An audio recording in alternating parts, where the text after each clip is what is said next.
खुलुमबाय सानसेरि खौरांजों आरोबाव आं सिबिरानि ब्रह्मआ नोंथांमोननि सेराव फैबावबाय।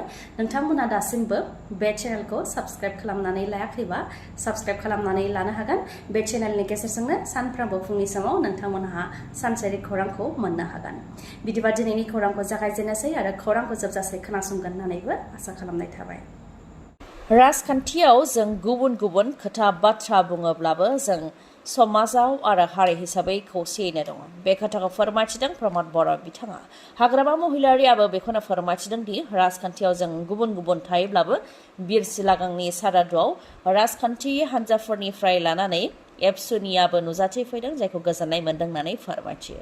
मख'नो गोनांदि मैया 28 जुनाव बिएलटिनि फाउन्डार चेयारमेन बिर सिलागां बसुमतारीनि सारादुमोन, जेराव हाग्रामा महिलारिनिफ्राय लानानै प्रमद बर', MP Jayanta Basumatary, MLA Lawrence Islary बिथांमोनजों लोगोसे एबसुनि दैदेनगिरिफ्राबो बाहागो लादों। जेराव राजखान्थियाव बिथांमोनहा सासेया गुबुन सासेखौ सोंखारिलायोब्लाबो सारादुआव बा समाजनि हाबायाव जयैनो जिरायनानै गोबां खोथा सावरायनायखौ नुनो मोननाय जादों। चिरां पुलिसनि गेदेर जाफुंसारनाय। गुबुन गुबुन जायगायाव सेबनानै 3 बाइक सिखावखौ हमनो हादों, लोगोसे 2 मटर साइकेल आरो स्कुटिखौबो हमनो हादों। हमजानाय 3 बाइक सिखावफोरनि मुङा फारियै सानसोरां ब्रह्म 26 बोसोर बैसोनि, मधुराम बसुमतारी 36 बोसोर बैसोनि आरो बिरद मुसाहारि 28 बोसोर बैसोनि। गुबुन गुबुन जायगायाव सिग्रोमनानै 3 मटर साइकेल सिखावखौ हमनो हादों चिरां पुलिसा। बङाइगाव आरो चिरां जिल्लायाव गुबुन गुबुन जायगानिफ्राय सिखाव खावनायाव लोब्बा दंमोन होननानै फोरमायथिदों चिरां पुलिसा आरो बिसोरनि गेंआव थाबावनाय लोगोफोरखौ थाबैनो हमनो थाखायबो नाजागासिनो दं होननानै फोरमायथिदों। सोलोंथाइ बोसोर 2025-26आव जाहाथे फरायसालियाव हरनाय नेमखान्थिखौ गोख्रोङै फालियो, बेनि थाखाय डाइरेक्टर अफ सेकेन्डारि एडुकेसन आसामनिफ्राय इन्सपेक्टर अफ स्कुलफोरनिसिम बिथोन हरदों। फुंनि 9 रिंगानि सिगांनो फोरोंगिरिफ्रा फरायसालियाव जाहाथे सौहैयो, बेनि थाखाय बिथोन होदों। बेनि अनगायैबो फोरोंगिरिफ्रा एकाडेमिक केलेन्डाराव होखानाय बायदि जाहाथे बन्द लायो, बेखौ फालिनो बिथोन होदों। फोरोंगिरिया फरायसालियाव सौहैनाय समाव आरो फरायसालिनिफ्राय थांनाय समखौ जाहाथे शिक्षा सेतु एपआव होयो, बेनि थाखायबो बिथोन होदों। फरायसाफोरनि एटेन्डेन्सखौ थाखोनि फोरोंगिरिया जाहाथे लायो, जायखौ उनाव फरायसालिनि गाहाय फोरोंगिरिया बेखौ नायबिजिरगोन होननानैबो फोरमायथियो।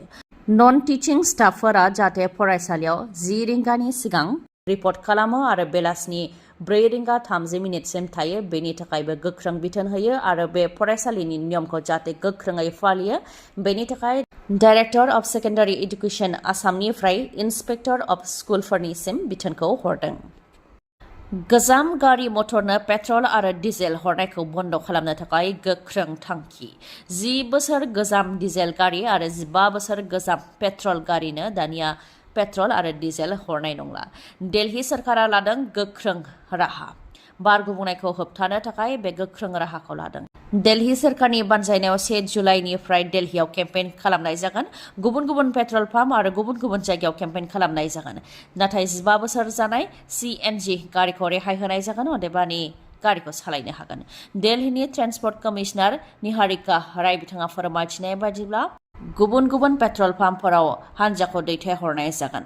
बार गुबुंनायखौ बन्द खालामनो थाखाय गोजाम गारि खारनायखौ बन्द खालामनो सुप्रिम कर्टआ बिथोन होनायनि उनावनो गोख्रों जादों दिल्ली सरकारा।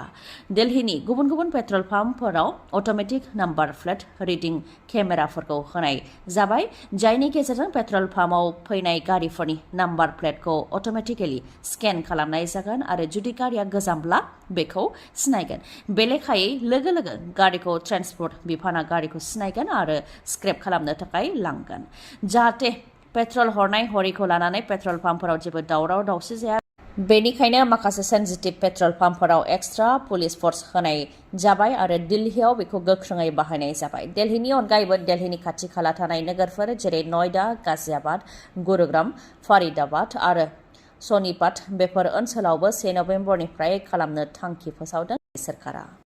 BPF राजखान्थि दोलोआ जायगा जायगा वार्कार्स मिट जों लोगोसे जयनिं हाबाफारि खुंदों। थिग बेबायदिनो सराइबिलावबो मावथिफोरखौ लोगो हमनायजों लोगोसे हेफाजाब होनाय हाबाफारि बानजायदों BPF दोलोआ। सराइबिलाव MCLA मृत्युन्जय नार्जारियानो देरहागोन आरो देरहायोब्ला MCLA मृत्युन्जय नार्जारिखौ EM बानायनाय जागोन होननानै बुंथियो BPF दोलोनिफ्राय। आरो हाग्रामा महिलारि बिथाङा बुंथिबावो दि जोंनि सोरखारा थानाय नंला होननानै प्रमद बर'आ सिं सिं गाबगासिनो दङ सायाव बुंनोसो हायाखै होननानै फोरमायथियो हाग्रामा महिलारिया जायनाखि थांनाय 17 बोसोराव BPFआ मा खामानि मावदों बेनि लिस्टखौ लानानै फै बे 4.5 बोसोर UPPL नि सरकारजों रुजुगोन होननानै प्रमद बर' बिथाङा बुंथिदोंमोन बेनि सायावबो हाग्रामा महिलारिया फिननाय होयोदि जुलाइ दानाव जेब्ला आसामनि गिबि मन्थ्रि डक्टर हेमन्त बिश्व शर्माया BTCआव फैगोन अब्ला प्रमद बर'आ मा खामानि मावदों मा खामानि मावाखै बेखौ हिसाब होग्रोथों होननानै बुंथियो आरो अडिट खालामोब्ला मा खामानि मावदों मा खामानि मावाखै बेसेबां रां खरसा जादों बेफोर गासैबो नुजागोन होननानैबो बुंथिबावो मिशन भिजननि मुङाव बेसेबां रां दिहुननानै जादों बेयो फोरमान जागोन होननानैबो बुंथियो हाग्रामा महिलारि बिथाङा ओजोंहाय UPPL राजखान्थि दोलोआबो जायगा जायगा बेनिफिसियारि मिट खुंदों थिग बेबायदिनो दतमायावबो बेनिफिसियारि मिट खुंदों UPPL राजखान्थि दोलोआ गुरुदेव कालीचरण ब्रह्म बिथांनि थाखाय बा बिथांनि मुङाव 35 बिघा हा होनाय जागोन बे खोथाखौ फोरमायथिदों BTCनि गाहाय प्रमद बर' बिथाङा हा हुनि जेंनानि सायाव फोरमायथिदों दि थांनाय 1 दाननि गेजेरावनो UPPL सरकारा 1200 नखरनो हानि मोनथाय होदों आरो बे समाव 1246 नखरनो हानि मोनथाय होदों गासै 2085 एप्लाइ खालामदोंमोन होननानै फोरमायथिदों बेनि मादाव जायफोर थालांदों बिथांमोननो 15 जुलाइनि सिगांनो हानि मोनथायखौ होनाय जागोन होननानै फोरमायथिदों बेनि अनगायैबो मोन 31 गुबुन फसंथानफोरा एप्लाइ खालामदोंमोन बिथांमोननोबो हा होनाय जाबाय आरो गुरुदेव कालीचरण ब्रह्म बिथांनि मुङैबो 35 बिघा हा नागिरदोंमोन बिथांमोननोबो थाबैनो हाखौ होनाय जागोन होननानै रादाय होयो प्रमद बर' बिथाङा जों बयबो बोराय बुरै जानो बायो नङासै आरो आथिखालाव बांसिन सुबुंफ्रानो सेंग्रा बा सिख्ला जानानै थानो लुबैयो आरो समायना जानानै थानो लुबैयो खायसे सुबुंफोरा गुबैयै सेलिब्रिटिफोरा समायना जानानै थाबाय थानो थाखाय एक्सारसाइज बायदि खालामनायनि अनगायैबो गोबां ट्रिटमेन्टफोर लायो जेरै प्लास्टिक सार्जारि खालामो जायनि गेजेरजों गावनि गोसो बायदियै महरफोरखौ सोलायनानै लानो हायो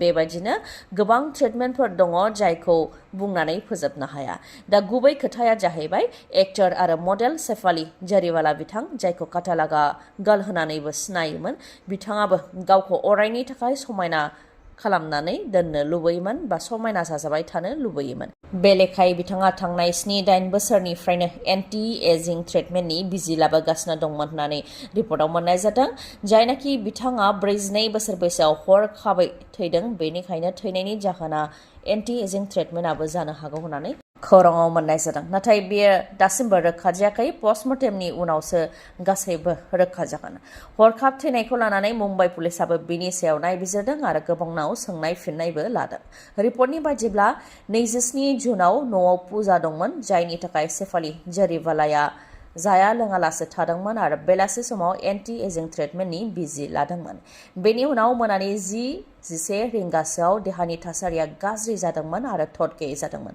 लोगोनो बिथांखौ देहा फाहामसालियावबो लांनाय जादोंमोन नाथाय डक्टरा शेफाली जरिवालाखौ थैबाय होननानै फोसावदों बेनिखायनो एन्टि एजिं ट्रिटमेन्टनि बिजि जायखौ गोलाव बोसोरनिफ्रायनो बिथाङा लाबोदोंमोन बेनि थाखायनो हरखाबै बिथाङा थैदों जानो हागौ होननानै साननाय जादों नाथाय दासिमबो बियो रोखा जायाखै सुइसाइड बमनि गाग्लोबनायजों 13 जवाननि जिउ खहा आरो 19 जवान आरो नोगोरारिफोरा जोखोम जानो गोनां जादों पाकिस्तानाव जादों बे जाथाया सुइसाइड बम्बारनि गाग्लोबनायजों 19 जोखोम जानो गोनां जादों 19नि मादाव 19 जवानफोर आरो 19आनो नोगोरारिफोर ओजोंहाय 13 सल्जारफोराबो जिउ खोमानो गोनां जादों पाकिस्तानाव तालिबान उदखारिनि गाग्लोबनायजोंनो बे जाथाया जानो मोन्दों रिपर्टनि बायदिब्ला सासे सुइसाइड बम्बारा गारियाव सुइसाइड बम लानानै मिलिटारि गारियाव हाबसनहैदों जायनि जाहोनाव बे जाथाया जानो मोन्दों खाइबार पाख्तुनख्वा प्रभिन्सआव थानाय सा वाजिरिस्तानाव जादों बे जाथाया